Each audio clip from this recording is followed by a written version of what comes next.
Ladies and gentlemen, please rise. And now to honor America, please join in the singing of our national anthem. Representing the three-time Stanley Cup champion New Jersey Devils, Arlette.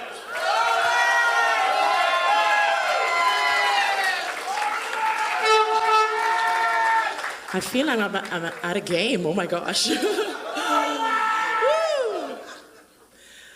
Oh, say, can you see by the dawn's early light what so proudly we hailed at the twilight's last gleaming, whose broad stripes and bright stars through the perilous fight o'er the ramparts we watched were so gallantly streaming, and the rocket's red glare, the bombs bursting in air, gave proof through the night that our flag was still there.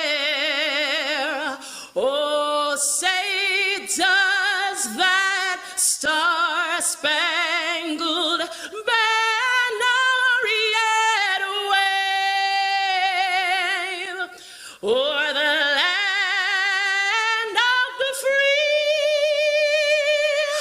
and the home of the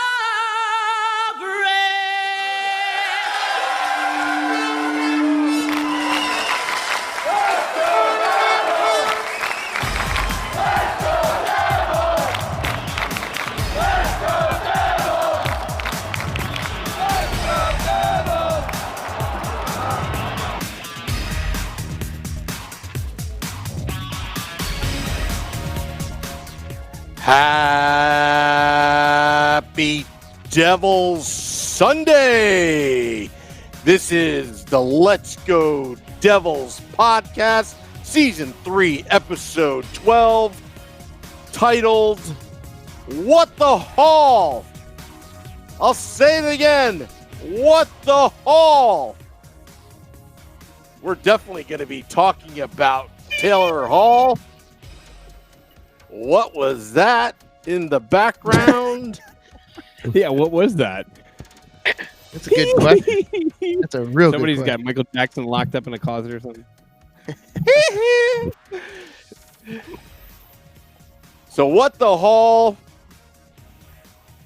Yeah, that just distracted me. Now I just screwed up my monologue. You can find us on audio streaming on letsgodevils.com. You can find us on Facebook Live, Twitter, Periscope, YouTube Live, Twitch, and also it's also the place where Erica Wachter of MSG Networks likes our posts. Sending it to you guys, Scotty, Beer Baron, Shorts Guy, take it away. Well, we end this trip. We end the West Coast trip with a win today, so that's all good.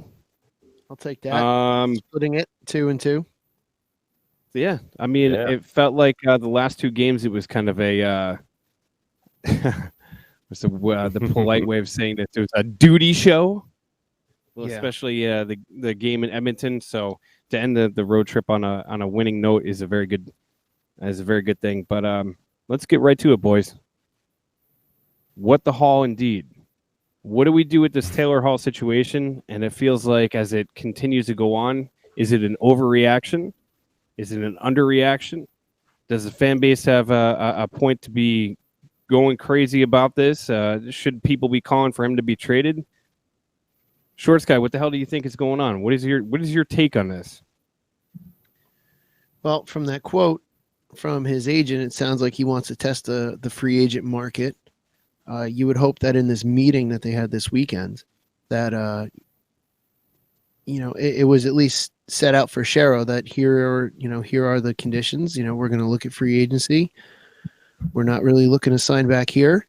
So at that point, you would hope that Shero is, like we said before, asking for, okay, well, give us a list of teams that you would like to be traded to as a rental if you don't want to be here, so that the Devils as a franchise and as a team can move forward and to, plan a future without Taylor Hall if that is indeed the case.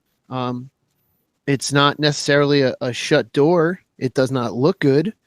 But at the end of the day, too, we were not involved in any of those talks. We were not in the boardroom or wherever, the meeting room, wherever they had those talks. So we don't know exactly what. Apparently. Hey, there you go. I can't imagine Canadian pizza is really much to talk about to begin with. So, but we don't know all the details of those talks. And I think that we have a right, fans have a right to take what they want. And again, another vague quote came out. So people are going to, just kind of take it and run with it. So who knows what they're going to do. But I would hope that if he has no intention of staying and has every intention of signing somewhere else, at least give the franchise the chance to get something back for him so that he can go on and then in free agency sign somewhere else, or maybe even try to trade him to a team that would potentially sign him. Now, Jake Weekly brings up a great point. Oh, sorry, Scotty. I just want to bring this up, and I'll shoot it over to you. But he has Jake Weekly in our Facebook group says he does not have a no trade clause or a no move clause, so we can deal him to a bad team or anywhere at that point. But I don't feel like Ray is going to do him dirty like that. But what are your thoughts about this, Scotty?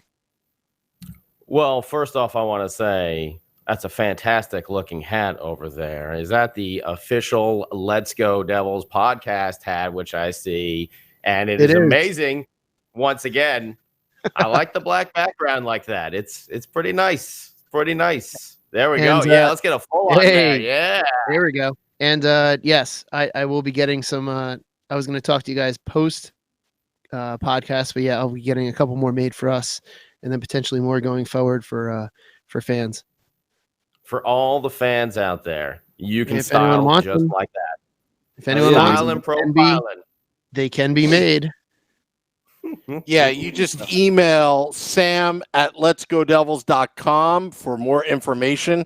Again, sam@letsgodevils.com about those hats. Sorry to interrupt. I think they're beautiful.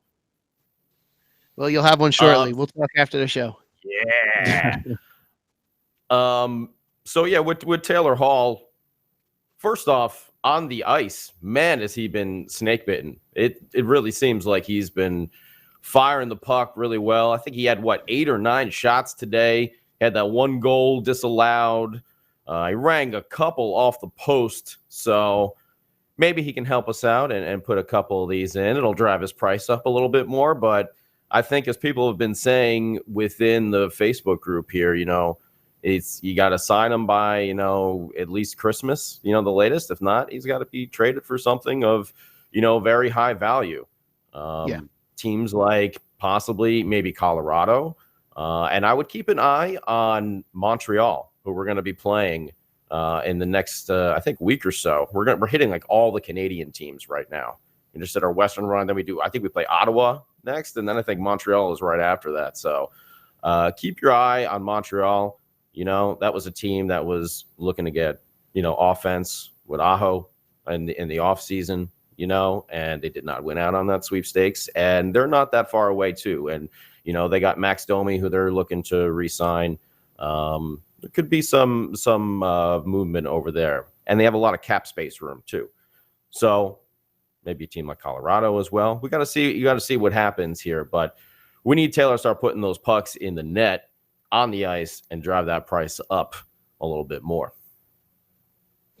So there's a lot of different talks. Even like Raymond in the Facebook group was saying that Hall's agent wants Panarin-like contract. Jake Weekly just said Caulfield for Hall, please. That'd be a pretty nice trade considering the chemistry between Caulfield and Jack Hughes coming from the U.S. national team. And that dude is ripping up into college. Who knows what's going to happen? Shortest guy nailed it on the head earlier. It's like you can only react to what we hear. Elliot Friedman kind of comes out and he doesn't say it in so many words, but he just basically says like, or what it seems like to us, that Hall is basically saying like, I don't think anything is going to get done. In so many words, Elliot Friedman was saying like nothing is going to get done this season. and it looks like he's going to test free agency. So as a fan, the only way you could react is overreaction, right? When you're passionate about a team, that's basically what's going to happen. I don't care if like it's a no-name newspaper that's going to say it, or somebody with the clout or the backing as Elliot Freeman has.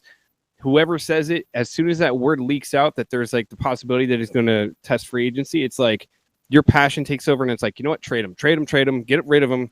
Let's get him out of our system. He doesn't want to be here. We booed him anyways, and then he got pissed off that we booed him, and then he cried about it, and then jumped up and put his hand to his ear, to taunt the fans back. Listen, enjoy him while we have him. If he's not going to sign, you were really hurt by that, weren't you? You got healed hard there, man. Taylor Hall healed you hard. It didn't heal me hard. I tell you what, the thing that healed me hard about it was like the whole. It's like, oh, they're. I could hear him booing and blah blah blah, and it's like, yeah, dude, but you're missing the point of why they're booing. And I think he took it personally, and it's like they weren't booing you specifically; they're booing the team because you blew another lead collectively. Mm-hmm. Whatever. Mm-hmm. Honestly, you got to wait and see. And why he's here, he's almost a point a game right now, right? He's one of our leading. I think he is the leading point. Not in goals, obviously, but overall points on a team. Overall points, yeah. Overall points. I mean, you roll with it. And if he gets traded, he gets traded, and it's out of our hands. We don't know what the hell's going on behind those doors. So you know what? At the same time, I think Short Sky, you said this. We talked about this many times, like the whole Kovalchuk thing, and like getting upset about this kind of stuff. I've adapted your mentality about this. Who cares? Who cares? Not in the sense of I don't care about my team. It's like I have no control over this. Why am I going to get upset about it? Who cares? Don't get upset. Don't get pissed off. Yeah, the only thing that we can control as fans is whether or not we want to, if our next jersey is going to be a Hall jersey or a Hughes jersey, which at this point right now, it's an easy decision. It's a Hughes jersey. That's really the only thing that we can, that's the only thing we have in our control is buying, Hall merchandise or not.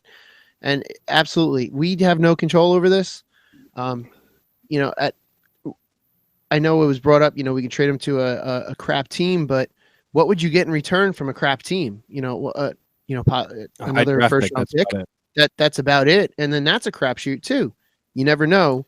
They were talking about on the broadcast 2 nights ago.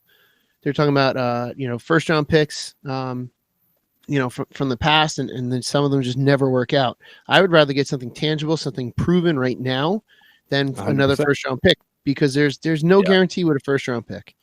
And what's up? Sorry, I need to interrupt. It's kind of hard doing this when I don't have a camera feed, but we did have Taylor Hall's destiny in our hands. We could have voted for the Hip Hop Ray song to persuade him. You think that could? That was it. That was the straw that broke his back. That was it. Yeah. Anyway, sorry. Carry on. I do have to interject real quick too. Is there's a lot of chatter going on in the Facebook group of building around Taylor Hall, and Raymond just said Shero was building around Taylor Hall, and I agree about that. A lot of I feel like the push of getting like PK Subban and Nikita Gusev was Taylor Hall's comments of we need to build more talent around this team. So it could be you're either building with him or without him. But the same point is, as long as you're going in that positive direction, what does it matter? See, now here's this too. So let's say he does. Let's say we keep him to the end of the season. He tests free agency. In a roundabout way, it could also come out in our advantage, because what if he goes out and tests free agency, and this is out there, but the chance is there. What if his market value due to that knee injury is not what he thinks it is, or what his agent is telling him that he would be? That potential of him shopping around could almost, and I know this is slight, but it could drop his value, and we could get him at a better rate than we would right now. And at the same time, he may re-injure that knee at any point during the season. So it's that reassurance for that knee injury is going to always creep into any and all conversations, even in trades. I guarantee in any and all trade that's proposed, there's going to be I wouldn't be shocked if we do trade him if the Devils wind up having to absorb some of his salary just in case of a potential re-injury of the knee. That's a good point. No, I was just going to say that's a good point. It's something that's going to come up in negotiations every single time with Taylor Hall because of the injury. It was a very significant one. So, I mean, he is still coming off his MVP season still, but as we were mentioning, he's not putting the puck in the net. He's racking up the points there, yes, but he's not putting the puck in the net. So, I don't know. For me, I don't see how you can keep him the entire year. If he tells us he wants to be traded, he wants to test free agency, that's his right as a player. He's earned that right being in the league that long, and that's for every player in every sports across the board. So if he wants that, he can go and do it. But I cannot see Ray, if Ray holds on to him for an entire year and just lets him walk at the end and we get nothing for him, that's fail. See, I don't see Ray doing that. If he winds up staying throughout the rest of the season, then you have to assume that the chances of re-signing him are pretty solid, because there's no way that Ray would just let an asset like that walk away, unless it's just a nightmare and that no one wants him. Maybe it turns out he is a nightmare in the locker room and no one else wants him via trade. So that always is out there as well. We've heard the rumors of that, but if he sticks with us for the rest of for the entirety of the season, you got to assume that the chances are pretty good that he resigns. Or there's this weird, crazy outside possibility that Ray finds a team and deals him, right? Deals him to, I don't know, Colorado Avalanche, because this is the thing that we keep saying over and over and over again. Okay. They get Byram and like a first or second round pick for Taylor Hall. Taylor Hall then goes to Colorado, finishes out the year, and does test free agency, but resigns with New Jersey. Always a chance. I mean, I'm just saying, like, that would be in the craziest of crazy worlds. That's one of those things that could happen. And another thing too is there's a lot of people that are trying to compare this to the Zach Parise situation. There's a glaring difference with this and what happened with Zach Parise.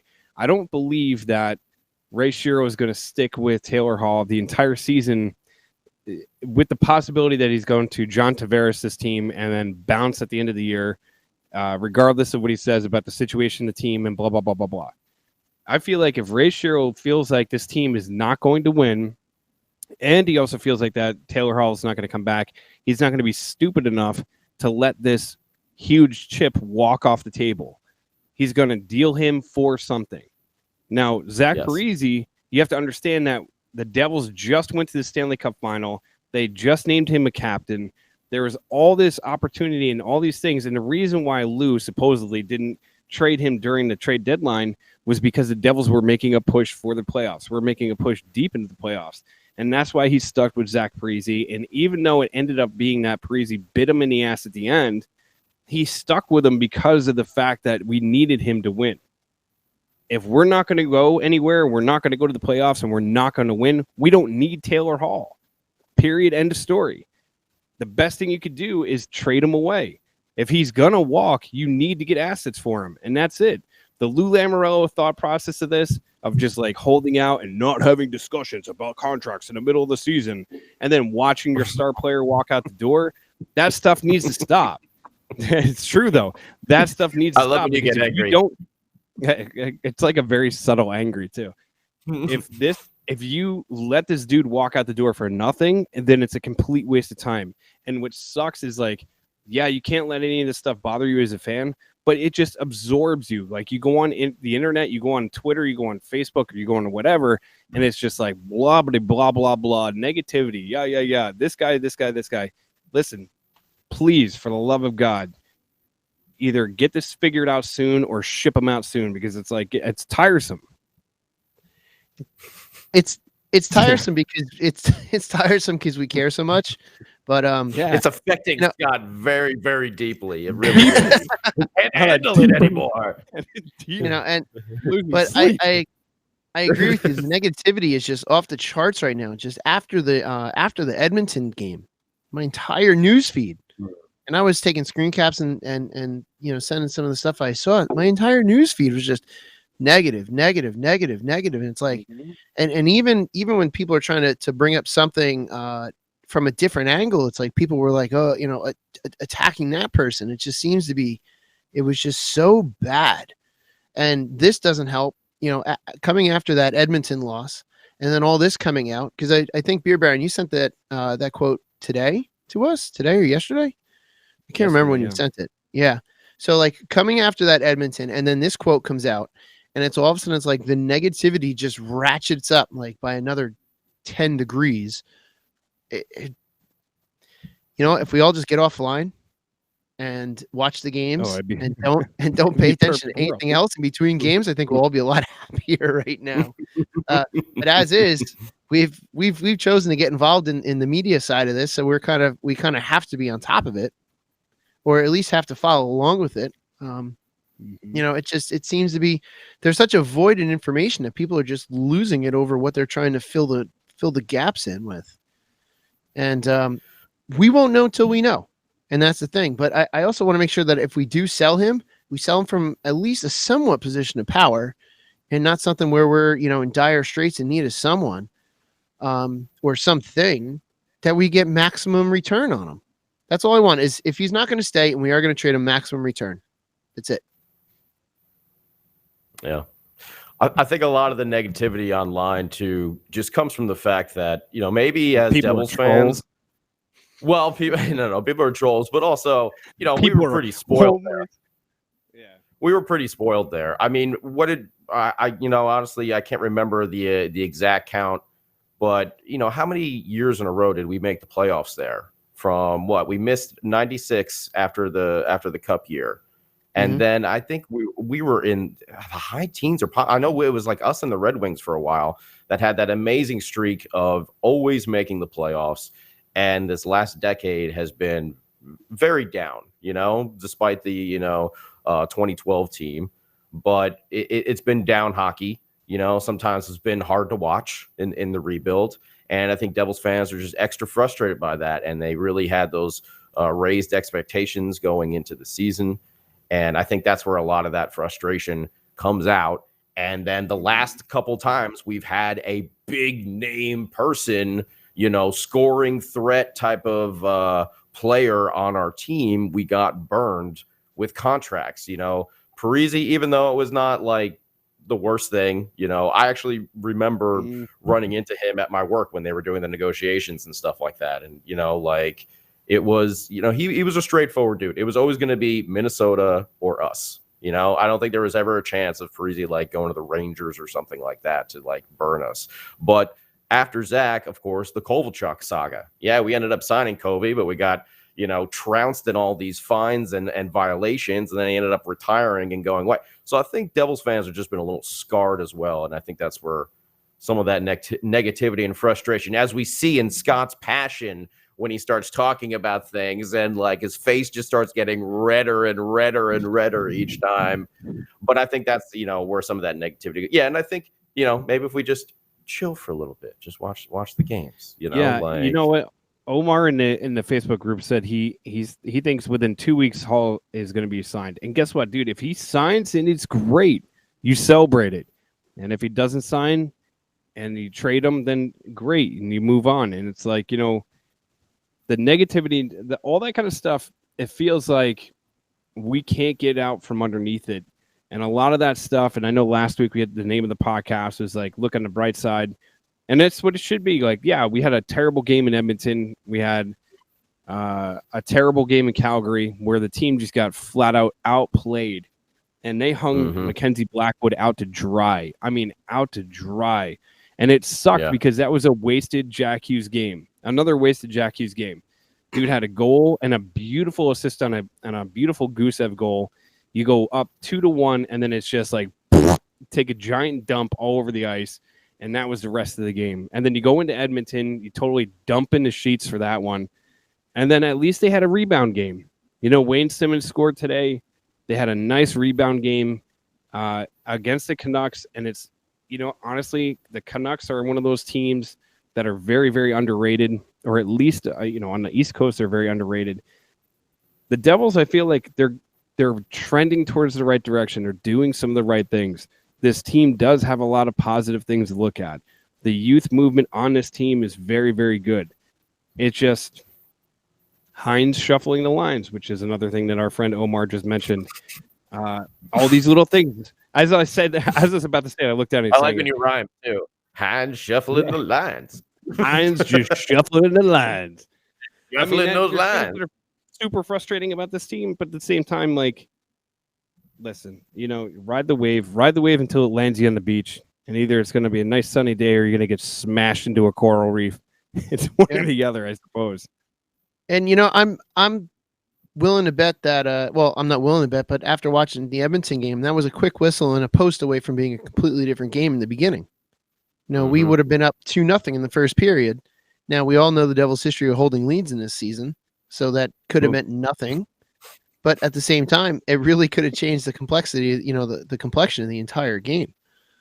So that Edmonton game, as bad as that ended up being, it could have been a whole different story, which I would have loved to have seen that happen. Obviously, all would have, but it's there are glaring issues that keep coming back to bite us. And also in that Edmonton game, you had Vatanen going out real early. He got hurt early, and then that completely. I know Hines shuffles lines and all that stuff, but that really kind of screws your defense when you go from one of your top guys to 5 without the top guy. That all kind of just sucks. Yeah, this week was, it was great that the Devils, had all these games because, we were coming off of those long layoffs and everything like that. So it's good to see them playing more on this road trip. But I was a little, disappointed. It seemed a little bit of a, regression this week. With the Calgary game, they came out great in the first period. And then all of a sudden, in the final 2, Calgary just kicked it in and, showed them up. And then the Edmonton game, yes, it could have went a different direction, but it wasn't that, it wasn't, they didn't play that well, I felt like. Although I was excited to see Jesper Boquist get into the lineup. I like him in there. I'm still confused by some of the lineups that Coach Hines is putting out there at times, but yeah, it's still a bit baffling. I don't, actually, because today, they played very well in the first period, and then really in period 2 and 3, Blackwood bailed them out. Like, he made some incredible stops today. He was really, I don't know if he was, but he should have been the first star of the game. I didn't watch that at the very end. Hey, he's 4-0 against Vancouver, by the way. Oh yeah, I know. But they had a great stat today too. They said the Devils in periods 2 and 3 are -18 on the goal differential, and that should tell you everything you need to know about this season so far.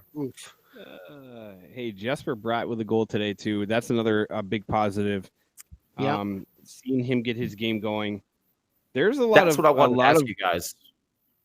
I wanted to ask you just how do you feel? Because I know for me personally, to have Bratt, Hughes, and Gusev all in the lineup at the same time, all very similar players, and how do you guys feel about that?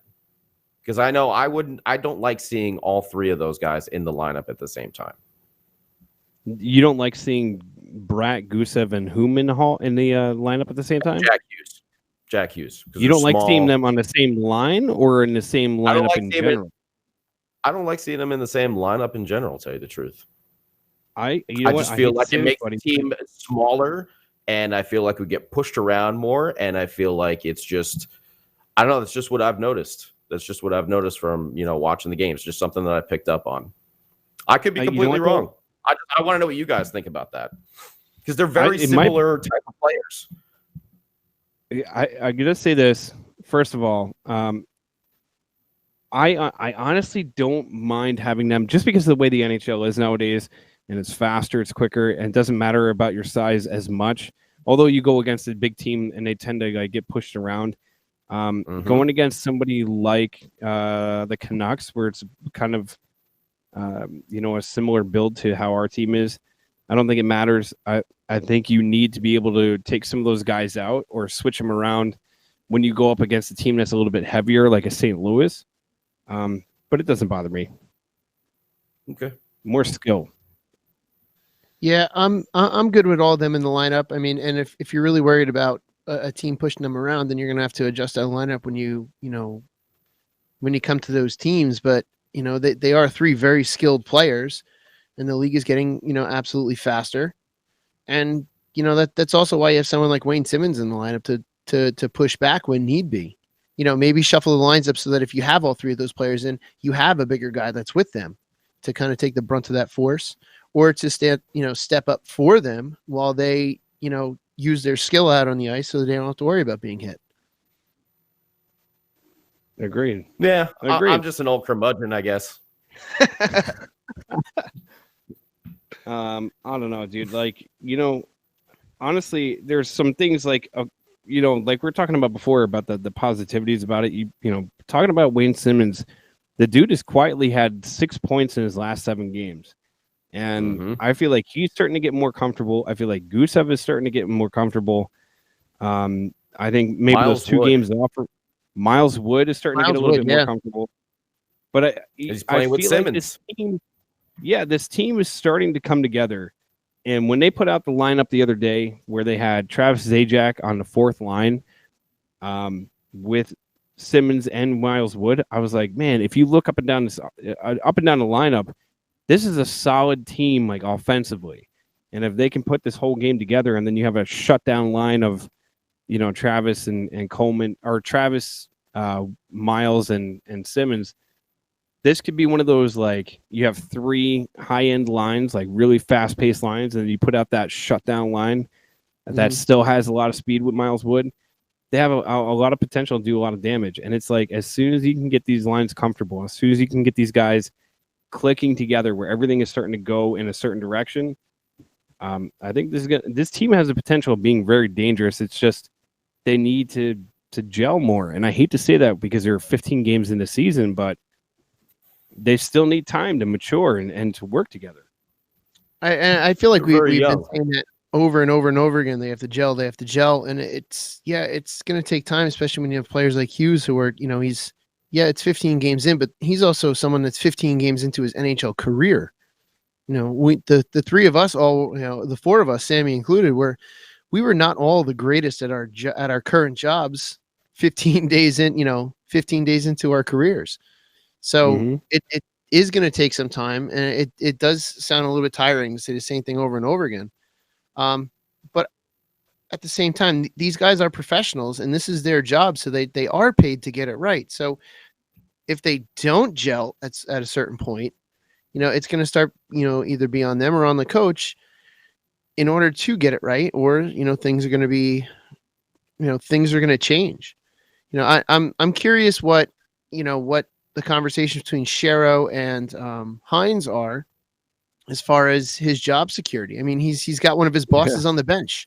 So that leads me to think that he feels pretty secure in where his job is to invite a boss out onto the bench. Maybe he sees something and he's trying to,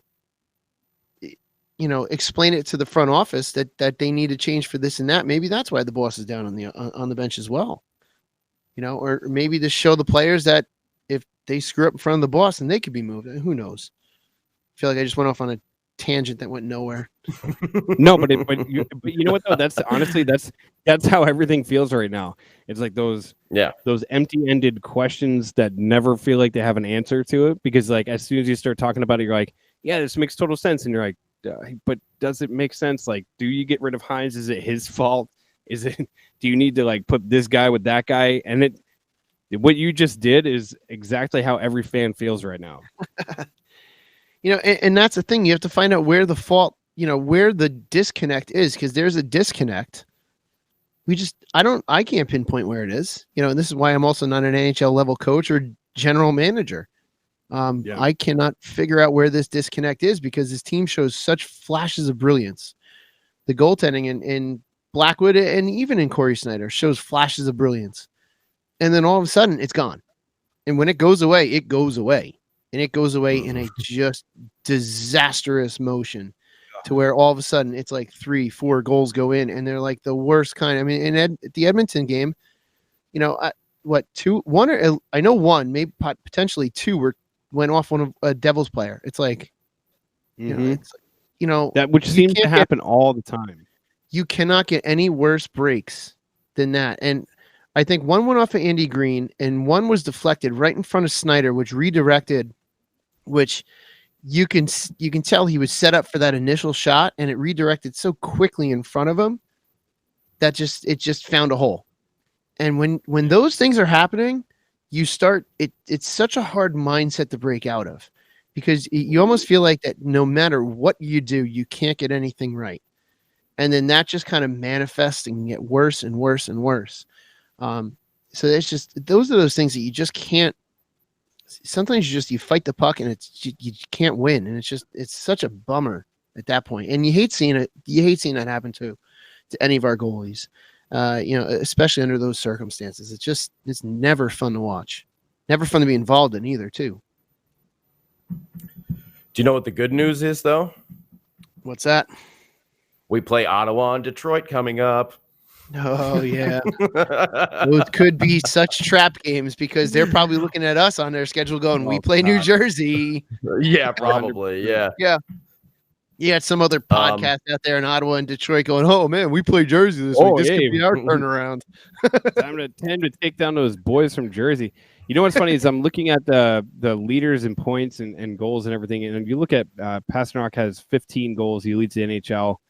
Draisaitl with 14. Ovechkin with 13. God, that guy's amazing. Unstoppable. Then I think who's our leading goal scorer right now on the Devils? Is it Gusev with 4? Might be Gusev with 4. I don't know anyone else. Well, how many does Jack Hughes have now? Does he have 3 or 4? He has 3. Stats. So sometimes team stats. Palmieri has 6. Palmieri has 6. Right. And then right. tied for second with 4 is Vatanen. Yeah. So Sammy. Out of nowhere. My point out of nowhere. I see Chris, Roger, everybody's like, it's Palmieri. I'm like, I know, I feel like an idiot. But my point being is 4 players tied with 4 goals. Yeah, you look at some of these other teams, and this has never been a Devils thing, and it's not like it's something we should be. Hughes has 4. It's nothing that we should be surprised about. You look around the NHL, and you have guys with 10 goals, 14 goals. I forget when we're playing Edmonton and Draisaitl scored. And that's his 14th goal of the year. I'm like, he already has 14 goals. I'm like, what the hell? I'm like, how many games are in the season? They've played that was their 19th game against us. Was it really? Yeah, that was their 19th game. The West Coast teams have played a lot more early in the season than the East Coast teams for some reason. Yeah, I mean, we also had that week off, so that would easily have been at least another 3 or potentially 4 games. So to hear that they've played 19 games, it's like, wow, that just seems like so much. So it's like, at the same time too, all the standings are just so screwy. If you have teams that have played 19 games, I mean, we've now played 16 games, so we're still 3 behind. But looking around on at least in the Eastern Conference, games played, 18, 16, 17, 16, 18, 17, as the rough number. And then you have Tampa Bay with 15 and the Rangers with 15 games played. But Detroit has also played 19 as of today. So it's like, it's Calgary's played 20. So, the schedule is really right now so screwy. You got teams that are just have played, 3 to 5 more games than the others. I like Tim Clark Callahan just said, look, we fine. Take away them first 10 for them to mesh. We've been super clicky lately. It's true. I feel like the last like we were saying before, the last 8 games, they've been starting to really come together, and they've been starting to really click. And I don't know, man. I feel like they're one solid defenseman away from being that next level, from taking that next step. Goaltending, you brought up a great point before. Goaltending with this team, it's one night they seem super solid, and let's be 100% honest, it's Mackenzie Blackwood's team now, right? I think we could all say that. I think they gave Corey that shot in Edmonton, and when he let up that 4, And in the beginning of the game, and don't get me wrong, I was watching that game. In the beginning of the game, Corey looked great. He let up that one breakaway goal, and then it was like after that, I don't know if that shook him, but the next goal that he let in wasn't that suspect. Green? Wasn't that the one that went in off a green though? That second one. Was that the second one, or was that the third one? So I have to go back. But all I know is that I think it was the third one because I think the second one was like right through the 5-hole, and then he should have had the second goal. No. 5-burger. Wasn't that the was it the second or third? Was it the second or third where it was the backhand where they let the player get away from them on the backhand and it kind of went, I think, to his glove side, but there's a lot of space open. And is that the one Severson missed the back check on? I think, or something. Right? Yeah, I think that was Severson's, man. It's like, stuff like that. You look at all 4 of those goals, and the Draisaitl one. I mean, the guy is scoring right now. He's one of the top scorers in the league. So, he's a beast. Mm-hmm. But then the other, out of the other three, one was a missed defensive mistake, and then 2 were deflected. So yeah, but I don't know. I hate to say this, but it feels like every time Corey's in net, every time there's a goal, it's always like, well, now we're gonna have to break this down to see how it's not his fault. I'm not saying us, but that seems to be the general consensus about. Listen, man, I'm a big, I wouldn't say a huge like Corey Schneider fan. Like, I like the dude. I feel like he's a stand-up guy. He's probably a great dude off the ice, and it's one of those people that you hate to see bad things happen to, because by all accounts he's like a super nice dude. But at the same time, like, it's all about performance on the ice. Like, if you're not performing on the ice, then it is what it is, But at the same time, we probably overanalyze these goals scored because we're a franchise built on goaltending. Our franchise's success has been built on consistent, phenomenal goaltending. That has been one of the things the Devils have always had, and now we don't have that level of goaltending we used to. And I want to see Snyder do well. I want to see any and all of our goalies do well. Even Blackwood, he's got to build on his consistency too, because there are some games he goes out there, he just it's a clunker. What I have noticed though is that, unless I've missed something, Hines likes to keep his goaltenders in almost for the duration, no matter what. Very rarely do you see Hines pull the goaltender. Very rare. He'll let them sit out there in a seven goal game.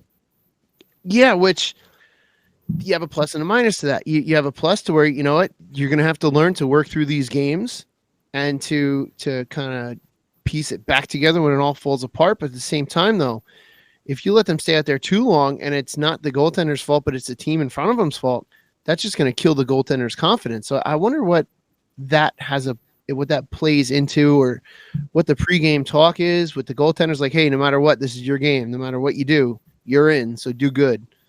It seems like such an oddity, like that. There's very rarely a time where they pull the goaltender, as much as everyone. Send a message. Yeah, is he afraid to send that message? Is that not the message he wants to send? Like, I don't get it at times. I don't. I think we're all in the same agreement. If we just we're all just like pondering. We harrumped for the governor on that one. Yeah, harrumped. Yeah, I totally agree. I always find that interesting because there's been some real, terrible games where you're like, man, even just to send that message of like, you know what, this is not right. I don't like. We're pulling the goalie, maybe because like there is no clear number one right now that he's not doing that. Do you know what I mean? Like you would see Marty get pulled, and it was always like, oh damn, like they just pulled Marty. Like the rest of the team would step it up because it'd be like nobody pulls Marty. Oh my god, like I can't believe he just got pulled. But honestly, like if Tim just said you had a good rant, so thanks Tim on your behalf. I don't know, dude. Like, sometimes I wonder, like, I wonder the same thing. Like, why not pull the trigger? Why not take Corey out? Why not take Blackwood out? Especially when they're getting lit up and just letting in some like ridiculous goals. But then my other question to that is, can this be fixed? Can some of these goaltending issues be fixed if they were able to add another top 4 defenseman, which you could get in return for someone like Taylor Hall? Yes.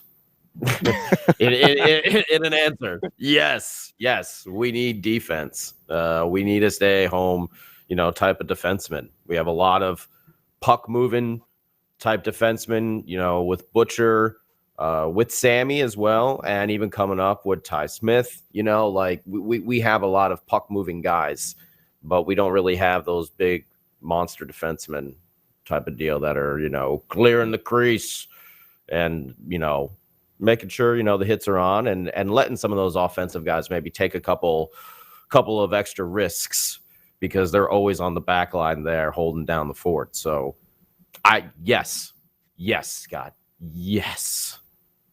All right, so I propose this question because it comes from our Facebook group from Mac. Hall for which defenseman?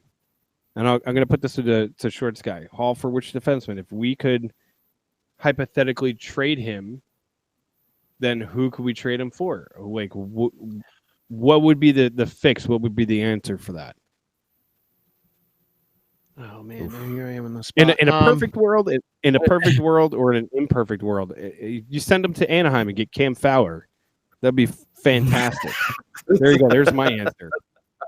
Send him to Anaheim, get Cam Fowler in return. Mm-hmm. Which right there too, you would assume there's some familiarity with Vatanen and Fowler as well. Oh man, I can't come up with anything off the top of my head. Carl just Weathers. From being put on this. What's up? Carl Weathers. I'm just throwing a fun name out there. No, it's you want a defenseman that's going to solidify your defensive core.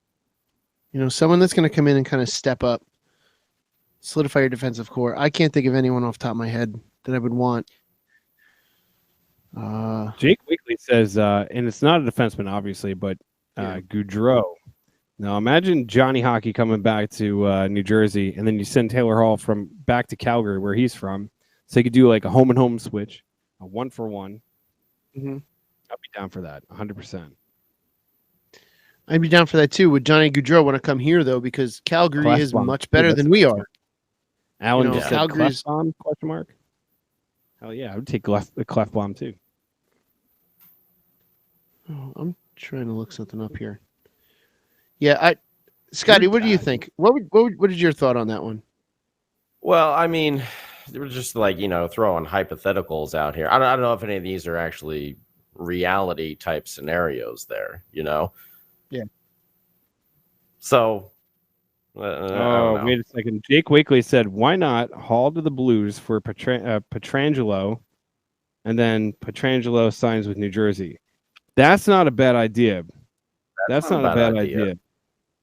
I see Clefbaum, Tim. I just like saying his name. Tim Clark Callahan said trade him for Drew Doughty and then send them a pick with Hall. Drew Doughty's not worth that much. I'm sorry. No, yeah, maybe a couple years ago. Maybe a couple years ago, but I think you would have to send Drew Doughty and a pick to us for Taylor Hall, not the other way around. I mean, I like the idea a few weeks ago when you were talking about Yossi, but he went and re-signed, with Nashville. So, but I remember when we were mentioning that because he's a UFA as well at the end of the year. But not anymore. Yossi's locked up. He got locked up to a new deal. Yeah, that would have been an interesting, possibility scenario kind of deal. But now, obviously, you were mentioning that I think a few weeks ago we were talking about that. Mm-hmm. Prior to the contract being signed. That was the same day, actually. I think Yossi got signed later that day. I'm not joking. I think after our show, that contract was announced. It's like somebody up there, and the hockey guy was just like, Yossi, huh? Take a dump on Yossi. And then just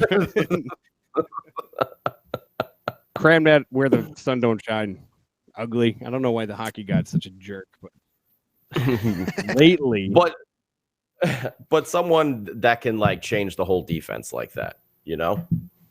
That's what we want for Taylor Hall. We want someone who is going to be, you know, that Taylor Hall makes the team better on offense, without a doubt. Yeah. Like he makes the players around him better.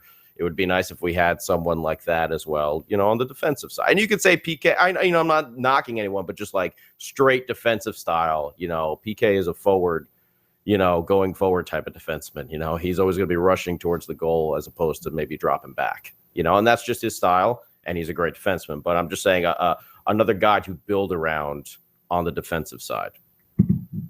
Yeah. And, you know, you're going to lose some offensive production from Taylor Hall being moved. You know, that's what you also have to account for as well.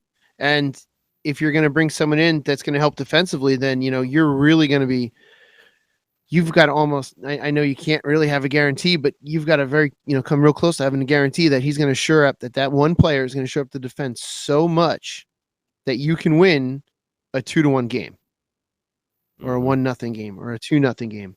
So you are going to get offset. So it's almost like you would want to bring in some kind of a secondary scorer along with the defenseman if you're going to ship Taylor out. So yeah, dude. You know what though? If you lose that offensive production, making up for it in defensive prowess would be kind of what the doctor ordered, because you have enough offensive potential. We'll put it that way, right? So you have guys that haven't reached their potential, like a Boquist or even a Gusev to that extent. Even though Gusev has been producing, he's not producing at, I guess, the clip that you would want him to produce at. But you have enough offensive stability to be able to lose somebody like Hall and possibly even like shuffle around the lines and kind of mix some things up. But at the same time, like if you could flip that and you can get somebody that's going to be able to like solidify the back end, and then you could have guys that, you know, like a PK Subban, if you give him a little bit more room to be more creative, because he has, you know, he has a defensive partner where he knows, like, hell, if I jump into the play, I'm not going to become a liability. You know what I mean? So I don't know. He's going to produce more. Said, yeah, Christopher said Tyson Barrie. I don't know if. See, I think Tyson Barrie's deal is a 1-year deal. I think he's a UFA at the end of the year in Toronto. So I don't know if I'd want to send Hall to Toronto, because it'd take a hell of a lot more than Tyson Barrie.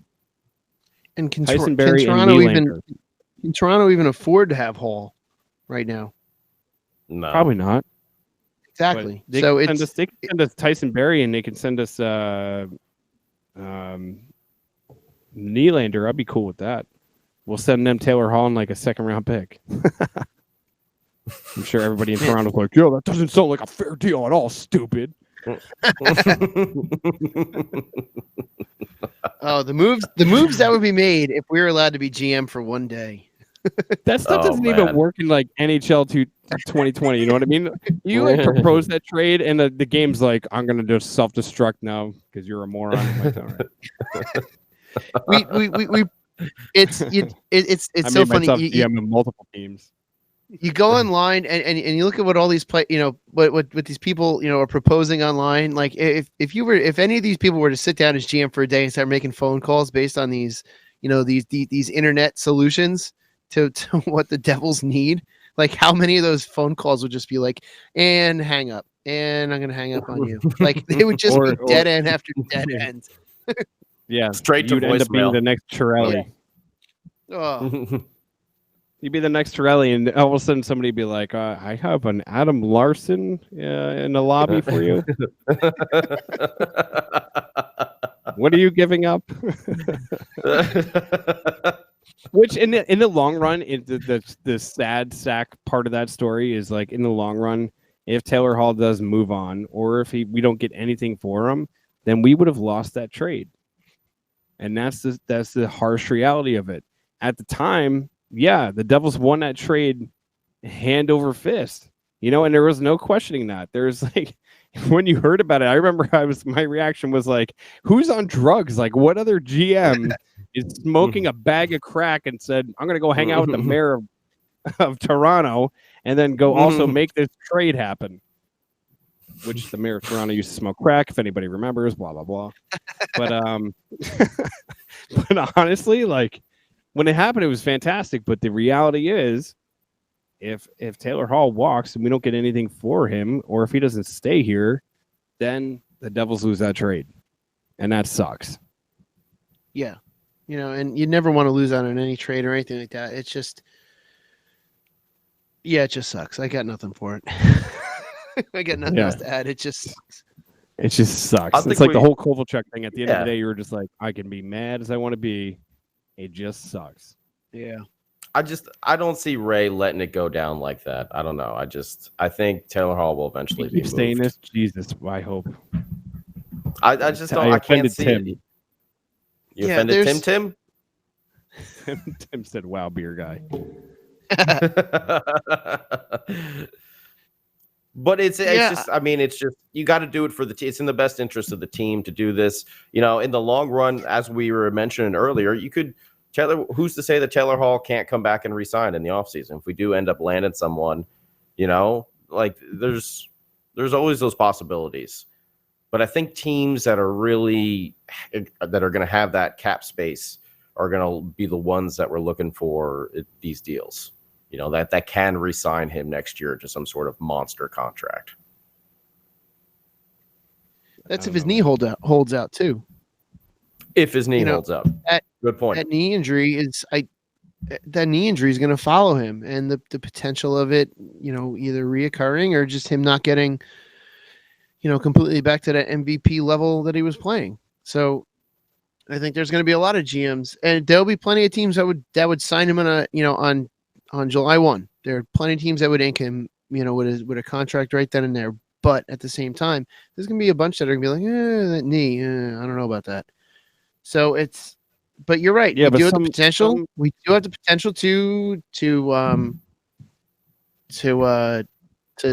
let him go and he comes back. You know, we have the potential for a sign in a trade, which is a possibility as well. Who knows? We don't know. That's the thing, and we're speculating on things we don't know. Yeah, we're not in those meetings. Wish we were. No, we're not. That's all we could do is speculate. And I mean, at the end of the day, it's like, you know, it's funny because you look at all the different possibilities. And I know in the Facebook group, there was a lot of people saying, Alan was saying Hall for, I can't pronounce this dude's name to save the life of me. The goaltender from Arizona, Ranta. There we go. Ranta. Yeah, you I don't got know why it there, Tiger. But looking at it, it looks like a right. So I think it sounds like an old dirt bike. Right. But anyways, I feel like Your own effects board now. All right. I am. Just hit the button. I feel like if they're going to make a trade for him, I feel like they're also going to try to move Corey. I hate saying that because there's so many people that say, like, if they make that move, they're going to move Blackwood, but you can't. Blackwood's the future. I understand, like, Corey's going to be almost nearly impossible to move because of his play and because of his contract. He's going to be nearly impossible to move unless some idiot is like, Pete Chiarelli's got another job somewhere.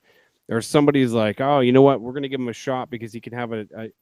There's no way you can move Corey Schneider. So I think trading for a goaltender is probably out of the question. We did though. We did, but it's on a lower. We traded for Domingue, but Domingue is like that's not moving Corey Schneider. You can't move Corey Schneider, and you can't. However, you can't demote him. You can't demote him unless you put him on a contingency or whatever the hell that is. When somebody gets hurt and you send them down to the AHL so they can have like a couple games to get better. You can't do that with Corey Schneider unless he's on long-term IL, which I doubt. Can you package Hall and Corey together? Oh God. There goes that value right at the toilet. Not without eating a whole bunch of that contract. But yeah, maybe we could put him on long term with like chronic cramps, like chronic leg cramps, just all the time, like What do you just give him some cranberry juice? I've been quoting for anybody that's not paying attention. I've been like throwing out just like random movie quotes the whole time today. But yeah, I don't see us trading for a goalie though, because I think they have I think they have confidence in Blackwood. Don't forget, he is only 22 years old. He is one of the youngest goalies out there right now. He looks like he's improving. I'm just saying, Alan just brought up a good point. If you buy him out, it's $2 million for the next 4 years, which is not the worst, but still, that's it's no Bobby Bonilla, but. Oh man. Yeah, we can't do that. We can't have like the Jose. Yeah, thanks. We can't have the Jose Reyes situation going on here with Taylor Hall, where they just let him walk and then sign away somewhere else and get nothing. And Daniel Murphy, and then take him back years later at the end of his career, nothing. I mean, he was serviceable.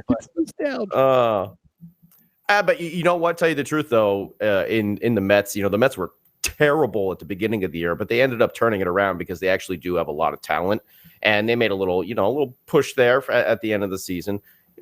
Devils are probably going to be a similar way. We had a very bad start to the season, but we have a lot of talent on this team, and as the season goes on, you're going to see a lot of these things start to get worked out here and there. Like Pete Alonso started hitting home runs, Jack Hughes is going to start putting up a lot more points. Things like that are going to start happening as this season goes on. It may not have happened as quickly as us fans wanted, but by the end of the season, I think we're going to be a different team. Yeah, I agree. I have a quick scenario for both of you then. Would you rather the Devils have that kind of little turnaround like the Mets did, where it feels like they're starting to make a push for the playoffs, and they just fall short by a couple of points? Taylor Hall is gone at the end of the season, good, bad, or indifferent. Or do you have the team, I hate to say this, or do you have the team end up being a lottery team? Would you prefer them to make a push, or would you prefer them to be another lottery team? Essentially, is what it boils down to. There's a lot of top-end talent coming out of this draft, and I'm not saying it now because last year, I think it was like right before Christmas, we started saying, hey, at least Jack Hughes. And there's some really good top-end talent that's coming out in this draft. Do you want this team to be a lottery team, or do you want to have something to root for? I personally would rather have something to root for. I would say root for. Yeah, I'd rather have something to root for, and maybe you trade Taylor Hall and you get that top-end pick, that beginning of the round pick, and you get that top-end talent as well. So the possibility is to have both. But yeah, I'd rather something to have hope for. And it looks like it's unanimous in the Facebook group as everybody's saying, make a push, make a push, make a push. Listen, St. Louis Blues, dead last in January. The middle of January, that team was dead last. There's always hope. This team is getting better. You can see it with Jack Hughes, with Mackenzie Blackwood. I've even, seen some improvements on the defense, tightening up a little bit here and there. But you've seen it all around with the team. Wayne Simmons now coming alive. That fourth line being, a line that you could actually throw out there and it's going to score some goals and make some things happen. They are getting better. Yeah, I agree. They're getting better. I mean, they held the lead today for almost half a game. They held the lead for almost half a game. So I'll take that. And Tim Clark Callahan said, let's stay healthy. We got this. I agree with Tim Clark Callahan. That's where this team is just trending towards. I'm sorry, I just like saying that name. Tim, over the boards. You're on. Come on. Hines is shuffling the lines. You're up. And with that, why don't we end that? Why don't we, let's stay with the music playing, let's just end on a positive note. Let's stay healthy, and I agree we got this. Any other last comments before we close this out? Well, No, I think that's a good way. Let's stay All right. positive on this, and let's see that improvement. Hopefully, like we were talking about, maybe the Devils will pull a little something off like the Mets did this year, and halfway through the season, really start to let things click and flow, and we start seeing what our real future is ahead of us. I'm with it. Yeah. Hey, Baron. Hey, listen. If they good, bad, or indifferent, they trade Hall, or if he's still, if he's with the team, you roll with this team. You live this team. You love this team. That's it, man. Who cares? At the end of the day, let's just move in a positive direction, and I feel like they're going to be going in the right direction. So that's it. And I know the four of us will support this team until the end. So got to stick with the team. Absolutely. Awesome.